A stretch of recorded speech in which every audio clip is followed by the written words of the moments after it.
వి gold trusted gold buyers మీరు తాకట్టు పెట్టిన బంగారాన్ని విడిపించి ఈ రోజు ఉన్న మార్కెట్ ధరకు కొనబడను 7771077720.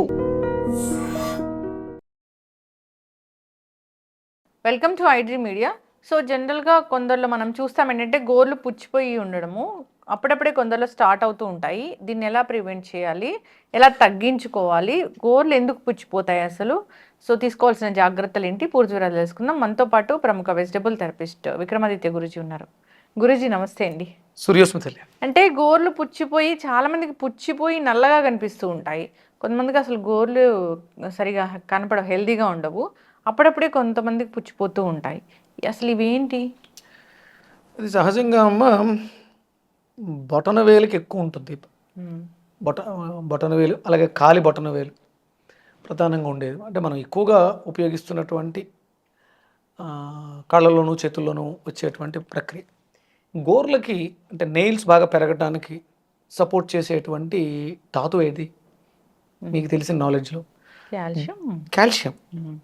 అంటే గోరు చెడిపోయింది అంటే ఇప్పుడు కొంతమందికి పెలుసుగా ఉంటాయి, కొంతమందికి చాలా సున్నితంగా ఉంటాయి, కొంతమందికి ఇప్పుడు మీరు అన్నట్టు కుళ్ళిపోయింది. అది కుళ్ళిపోయింది అంటే అది గోరేమి కుళ్ళిపోయి ఉంటాయి, నల్లగా ఉంటుంది. అంటే మనం బ్లడ్లో అంటే నేను లియో డైట్ అనే దాంట్లోనేమో వెజిటేబుల్స్ని వాడి మన బాడీలో వచ్చేటువంటి వీటి గురించి మాట్లాడతాం. ఇంకొక నేచర్ క్యూర్ ప్రకృతి సహజంగా అనాటమిక్ థెరపీ అనే ఒకటి ఉంది. దాంట్లో quality of blood, quantity of blood, purity of blood. Quality అంటే బ్లడ్లో ఉండవలసినటువంటి అన్ని పోషక విలువలతో ఉంటే అది క్వాలిటీ. క్వాంటిటీ ఒక వ్యక్తి యొక్క జీవన స్థితిని బట్టి ఎంత క్వాంటిటీ ఉండాలి. ఇంకా ప్యూరిటీ అంటే ఉండవలసినవన్నీ ఉన్నాయి, సరిపడనంత ఉంది, టాక్సిన్స్తో ఉంది, ప్యూరిఫైగా లేదు. ఇవి మూడిటిని పరిగణలోకి తీసుకుంటాం. ఇక్కడ గోర్లు అనగానే మనం తీసుకున్నప్పుడు quality of calcium, quantity of calcium, purity of calcium అది కూడా ఉంటుందా? అంటే ఇప్పుడు కాల్షియం ఎక్కువైపోయింది, దానివల్ల కూడా ఇబ్బందులు వస్తాయి. తక్కువగా ఉంది, ఇబ్బందులు వస్తాయి. అందులో ఉండాల్సిన పోషక విలువలన్నీ లేవు, చెడిపోయింది. కాల్షియం చెడిపోతుంటుంది కొంతమందికి. ఆ చెడిపోయినప్పుడు వచ్చేటువంటి కాంప్లికేషన్స్ అప్పుడప్పుడే స్టార్ట్ అవుతున్నాయి, పుచ్చిపోతున్నట్లు అనిపిస్తున్నాయి అన్నప్పుడు ఏం చేయాలి గురూజీ? అదే అంటే ఇప్పుడు మనకి ఇప్పుడున్నటువంటి పరిస్థితులలో మన జీవన విధానంలో చాలా రకాల పదార్థాలు మనం తినట్లేదు, వాడట్లేదు. నువ్వులు ఎప్పుడు అంటే ఇంకా సందర్భాలు మనం మాట్లాడడం అనేది అంత దారుణంగా ఉంది. అవి కంపల్సరీ మన జీవనానికి అవసరమైనటువంటి కొన్ని ఉన్నాయి. అయితే ఎక్కువైపోతుంది, లేకపోతే అసలు లేకుండా పోతుంది. నువ్వులు బాగా అవసరం, ఆడవాళ్ళకి మరీ అవసరం. ఈ సమస్య నీళ్ళల్లో ఉండి వంట చేసే అంటులు తోమేటువంటి ఆడవాళ్ళకి, అలా ఈ పనులు చేసేవాళ్ళు నీళ్ళలో ఎక్కువ ఉండి పనులు చేసే వాళ్ళకి ఎక్కువ వస్తుంది ఫంగస్. ఈ ఫస్ట్ ఆ ఫంగస్ వచ్చినా అది డ్యామేజ్ అయిపోయేంత డెలికేట్గా ఉంది. అందుకని మనం చేస్తున్నటువంటి పనిని బట్టి మనకి దానికి తగ్గ పోషక విలువలు ఉన్నటువంటి ఆహారాన్ని తీసుకుంటున్నాం. కొబ్బరి తింటున్నారు తల్లి, దేవుడు కొడుతున్నాం, అక్కడ ఊళ్ళో వదిలేసి వస్తున్నాం. ఇవన్నీ మనం రెగ్యులర్గా తినాల్సినటువంటి పదార్థాలు. అందుకే అంత అద్భుతమైనటువంటి పదార్థాలని భగవంతుడు మన కోసం ఇచ్చింది. దీన్ని దృష్టిలో పెట్టుకుని మనం ఇప్పుడు అందరి దృష్టి అంతా కూడా ఇవేమీ లేవు. విటమిన్ డి, ఏ, కాల్షియం ఇవేమీ లేవు. ప్రోటీన్ బాగా తీసుకోండి, ప్రోటీన్ ఎక్కువైపోతే వచ్చే ప్రాబ్లమ్స్ చాలా వస్తున్నాయి. ప్రోటీన్ ఎక్కువైపోతే గ్లూకోజ్గా మారుతుంది, చాలామంది చెప్పారు ఈ మధ్యకాలంలో. ప్రోటీన్ ఎక్కువైపోతే కాల్షియం చెడిపోతుంది. ఒక వ్యవస్థ చెడిపోతే దాని ప్రభావం అన్నిటి మీద ఉంటుంది. మనకి ఫుడ్ పిరమిడ్ అని ఉందిగా, ప్రోటీను, కార్బోహైడ్రేట్స్, ఫ్యాట్స్. ఇవి బయట నుంచి ఇమ్మని కాదు, నువ్వు ఇచ్చినది ఈ మూడుగా డివైడ్ అవుతుందా లేదా, నీ బాడీ దాన్ని తయారు చేస్తుందా లేదా. బయట నుంచి ప్రోటీన్, బయట నుంచి కార్బోహైడ్రేట్స్. అన్నం కార్బోహైడ్రేట్గా మాట్లాడుతున్నాం, అన్నం అది దాన్ని కరెక్ట్గా మనం వాడుకోవాల్సిన విధంగా వాడుకుంటే అన్నం ప్లస్ దాంట్లోకి కావాల్సినటువంటి కూర కంపల్సరీ. అన్నాన్ని మనం తినేటప్పుడు ఆవు నేతితో అభికరించకపోతే అది విషతుల్యము అంది శాస్త్రం. ఎక్కడ వాడుతున్నాం? గీ వాడుతున్నావా? గీ వాడే అంత పశు సంపద ఉందా? ఇవన్నీ కూడా డెఫిషియన్సీసే. అంటే ఒక చిన్న గోర్లు పుచ్చిపోవటం అనేది రేపొద్దుట పెద్ద పెద్ద ప్రమాదాలకి కారణం అవుతుంది. అందుకని దృష్టిలో పెట్టుకోవాలి. ఫంగస్ ఇన్ఫెక్షన్స్, మనకు వచ్చేటువంటి రుగ్మతలు అంటే ఎక్కువ చూడండి, మట్టి ఆ సందుల్లోకి వెళ్ళిపోయి పుండు పట్టేస్తుంది, చాలా పెయిన్ కూడా వస్తుంది. అది అంత ఇది కాదు. నేను అంటే చిన్నప్పుడు బాగా మట్టిలో ఆడుకునే రోజుల్లో బొటనవేలు మధ్యలో ఆ మట్టి దూరిపోవడం ఇలాంటివి జరిగేవి. చాలా కాలం నేను మా అమ్మగారిని కూడా చూశాను. గోరు పుచ్చిపోయి అది తినేసినట్టు అయి ఉండడం, తర్వాత దాన్ని కట్ చేస్తూ ఉండడం, క్లీన్ చేయడం, ఇలా మళ్ళీ రికవరీ అవ్వడం. అంటే ఆహారం ఎప్పుడైతే మారుతుందో, ఆహారంలో అన్ని పోషకాలు ఉండాలమ్మా. సాత్వికమైనటువంటి ఆహారంలో ప్రకృతి సహజమైనటువంటి ప్లాంట్ బేస్డ్ ప్రొడక్ట్స్లో మాత్రమే మీకు ఆరోగ్యం దొరుకుతుంది. మీరు సప్లిమెంట్స్, కాల్షియం సప్లిమెంట్లు తీసుకున్నా ఈ సమస్య పెద్దదవుతుంది. అవి అంతవరకు ఉపయోగపడతాయి, అందులో ఉపయోగపడేవి కొంతే ఉంటాయి. మిగతాదంతా టాక్సిన్స్, కెమికల్సే కదా. బాడీ అది దాన్ని డిజాల్వ్ చేయలేక చాలా ఇబ్బంది పడిపోతుంది. ఇవన్నీ కూడా మనకి ఎలిమినేషన్స్ ప్లేసెస్లో ఇబ్బంది పెడుతూ ఉంటాయి. గోర్లు చివర ఎడ్జ్ అది అక్కడ పెరిగిపోవడం, యూరిక్ యాసిడ్ పెరిగితే కాలు చివర బొటన వేలు దగ్గర నీరు చేరుతుంది, ఇవన్నీ రెడ్గా అవుతుంది. ఇవన్నీ మనం చాలా జాగ్రత్తగా గమనించాలి. మెడికల్ టెర్మినాలజీ ఒక్కటే గొప్పది కాదు. ఆయుర్వేద శాస్త్రం సిమ్టమిక్, మీకు వచ్చేటువంటి సిమ్టమ్స్ వీటిని మనం దృష్టిలో పెట్టుకుని మన జీవన విధానాన్ని మార్చుకోవాలి. ఇలాంటి ఇష్యూస్ రాకుండా ఉండాలంటే కొబ్బరి బాగా తీసుకోవాలి. అలాగే సాత్వికమైనటువంటి ఆకుకూరలు, కాయగూరలు, పాలకూర, చుక్కకూర ఇలాంటివి అవన్నీ బాగా తీసుకోవాలి. ఏదో గోర్లు పుచ్చిపోయినాయి, కాల్షియం బాగా అవసరం కాబట్టి మేక బోన్ సూప్ తాగండి, ఇవన్నీ అసత్య ప్రచారాలు, అబద్ధ ప్రచారాలు. అవి అలాంటివి తీసుకోకూడదు. తేలికగా జీర్ణం అవ్వాలి, అది సాత్వికమై ఉండాలి, నీ శరీరానికి శ్రమ లేనిది అయి ఉన్నప్పుడు నీకు పర్ఫెక్ట్ ఆరోగ్యం చేకూరుతుంది. చక్కటి ఇన్ఫర్మేషన్ గురించి అందరు ఫాలో అవ్వాలి. గోర్లు పుచ్చిపోతున్నాయి అనే కండిషన్ ఉంది అన్నప్పుడు ఈ శరీరంలో కాల్షియం చెడిపోయింది, వాళ్ళు డైట్ మీద ఫోకస్ చేయాల్సిందే.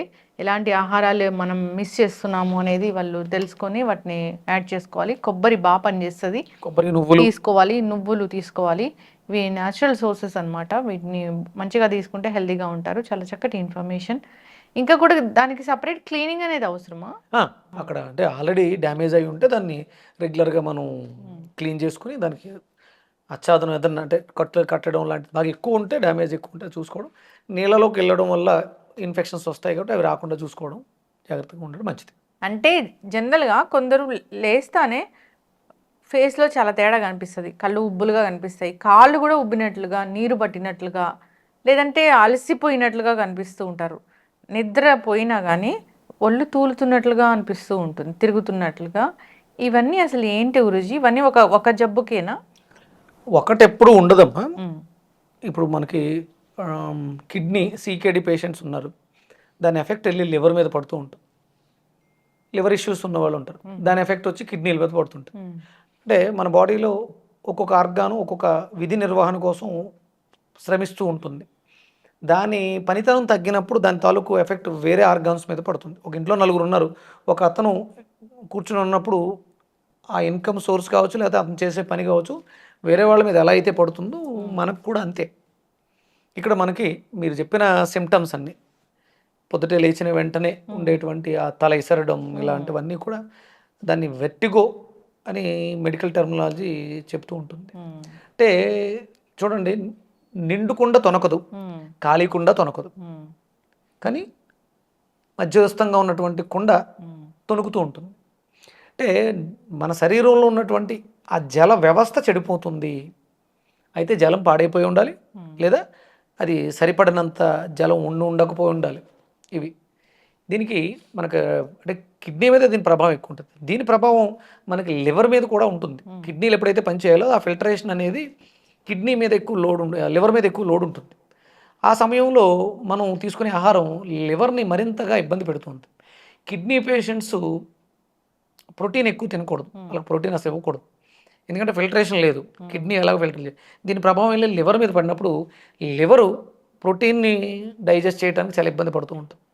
మీరు మరింత ఎక్కువ ఇస్తే ఇక్కడ kidney load plus protein load పడడం వల్ల మీకు ఆ కళ్ళు ఉబ్బులు కానీ మొహం ఉబ్బినట్టు కానీ ఉంటుంది. సాధారణంగా కాళ్ళు ఉబ్బడం అనేది పడుకుని లేచిన వెంటనే ఉండదు. డేలో కాళ్ళు ఉబ్బినట్టు ఉన్నా పడుకున్నప్పుడు ఆటోమేటిక్గా మళ్ళీ ఆ నీరంతా వెనక్కి రావడం జరుగుతుంది, ఉబ్బులు తగ్గుతాయి. కానీ దాని తాలూకు సైడ్ ఎఫెక్ట్ మనిషి బరువుగా ఉండటం, కొంచెం డ్రౌజీగా ఉండటం, ఇవన్నీ కూడా అంటే ఆక్సిజన్ లెవెల్స్ తగ్గిపోవటం, ఇవన్నీ జరుగుతూ ఉంటాయి. నీ శరీరంలో జరిగే ప్రతి సిమ్టము ప్రతి ఆర్గాన్ మీద ప్రభావాన్ని చూపిస్తూ ఉంటుంది. ఒక్క ఆర్గాన్తో ఇది సరిపెట్టు, ఇది లివర్ జబ్బు, లివర్ మీదే ఎఫెక్ట్ కాదు, అది లివర్కి సమస్య వస్తే దాని ఎఫెక్ట్ హార్ట్ మీద ఉంటుంది, ప్యాంక్రియాస్ మీద ఉంటుంది, డైజెషన్ సిస్టమ్ మీద ఉంటుంది, కిడ్నీ మీద ఉంటుంది. అందుకని ఇవన్నీ ఇంటర్లింక్. డైజెషన్ సిస్టమ్ అనేది పర్ఫెక్ట్గా ఉన్నప్పుడు మిగతా వ్యవస్థలన్నీ పనిచేస్తాయి.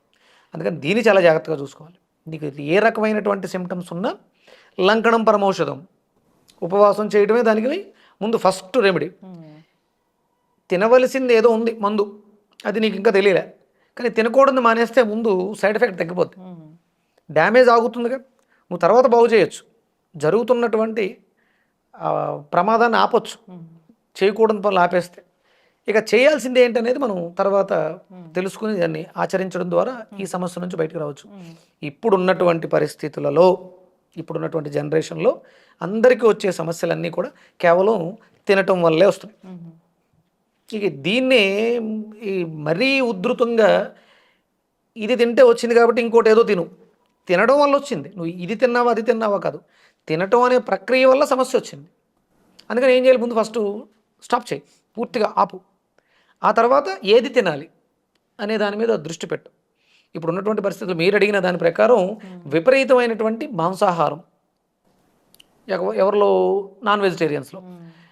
శాకాహారంలో కూడా సేమ్ ఇదే ప్రాబ్లం వస్తుంది, మాంసపు కృతులు అధికంగా ఉన్నటువంటి పదార్థం. ఇప్పుడు వెజిటేరియన్స్ని కూడా మీరు శాకాహారులు అయితే అయ్యారు, కనీసం గుడ్డన తినండి, అది నాన్ వెజ్ కాదు, అది వెజ్ అని చెప్తున్నారు. ఏదైనా సరే మాంసపు కృతులు అధికంగా ఉన్న ఫుడ్ తింటే మన శరీరానికి ప్రమాదమే. కందిపప్పు, మినపప్పు, పెసరపప్పు, పచ్చెనగపప్పు, వేరుశనగపప్పు, ఈ బీన్స్, కిడ్నీ బీన్స్, స్ప్లిట్స్ అన్నీ కూడా మనుషులకి ఇబ్బంది పెట్టేస్తున్నాయి. ప్రోటీన్ అధికంగా ఉన్నటువంటి పదార్థాలు, మనకి దానికి తగ్గ పని ఉండట్లేదు. కాబట్టి ఇక మీకు వచ్చినటువంటి కాంప్లికేషన్స్ ముఖం ఉబ్బుల, కళ్ళు ఉబ్బుల, కాళ్ళు ఉబ్బుల, పొట్టొబ్బరమా, ఇవన్నీ ఉబ్బు రోగం అంటారు దాన్ని. లివర్ పేషెంట్స్కి పొట్ట ఉబ్బిపోతుంటుంది, మనిషి అంతా సన్నగా అయిపోతారు. కిడ్నీ పేషెంట్కి కాళ్ళు ఉబ్బిపోతే మనిషి అంతా కూడా డిఫరెంట్గా ఉంటారు. కొంతమందికి ఫేస్ ఉబ్బుద్ది, ఇంకా ఫేస్ ఉబ్బిందంటే ఆర్గాన్స్ అన్నీ కూడా డ్యామేజ్ అయింది. ఫేస్ ఉబ్బిందంటే ఆర్గాన్స్ అన్ని అంటే ఇప్పుడు కళ్ళకు సంబంధించినటువంటివి, ఇంటెస్టైన్స్కి సంబంధించినవి, లంగ్స్కి సంబంధించినవి ఇక్కడే ఉన్నాయి కదా ఇవన్నీ. ఫేస్లో ఉబ్బరింపు ఉన్నాయంటే ఆర్గాన్స్ ఎక్కువ. అలాగే అలాంటి మనుషులు చూసిన వెంటనే డాక్టర్ నాలిక చూపించమంటారు. ఇక మీరు మీ నాలిక, మీ డయాగ్నోసిస్ మీరే చేసుకోకపోయి ఎవడో అక్కర్లే. గులాబీ రంగు కలర్లో చాలా మృదువుగా ఎలాంటి బీటలో లేకుండా ఉన్నటువంటి నాలిక ఉన్నవాళ్ళు లోపల ఆర్గాన్స్ బాగున్నాయి. చిన్న చిన్న ప్యాచెస్, విపరీతమైనటువంటి పాచిలో కలర్స్, ఇవన్నీ అబ్జర్వ్ చేసుకోండి. అందుకని మనకి కంపల్సరీ పొద్దుట దంతధావనంలో నాలిక మీద ఒత్తి పెట్టి ఆ పాచిని లాగుతారు. అంటే విషతుల్యమైనటువంటి శరీరంలో ఉన్న వ్యర్థాలన్నింటినీ నాలిక గీయడం ద్వారా బయటికి బాగా లాగుతారన్నమాట. ఇవన్నీ కూడా మన దైనందిన జీవితంలో ఈ అవగాహన లేదు. అందుకని నేను చెప్పినా వింటారు, మీరు చెప్పినా వింటారు, ఇంకొకళ్ళు ఎవరు చెప్పినా వింటారు. చెప్పేవాళ్ళు ఎక్కువయ్యారు, వినేవాళ్ళు ఉన్నారు. కాబట్టి దాని మీద సాధన చేయడం, ప్రాక్టీస్ చేయడం ఏమీ లేదు. 4-5 మెడికల్ టర్మినాలజీ వర్డ్స్ వస్తే సరిపోతుంది ఈ రోజుల్లో. అందుకని ఏంటంటే మీకు మీరే 85% మీకు మీరే డాక్టర్. మీకు ఏం జరుగుతుందో గమనించగలిగింది మీరే.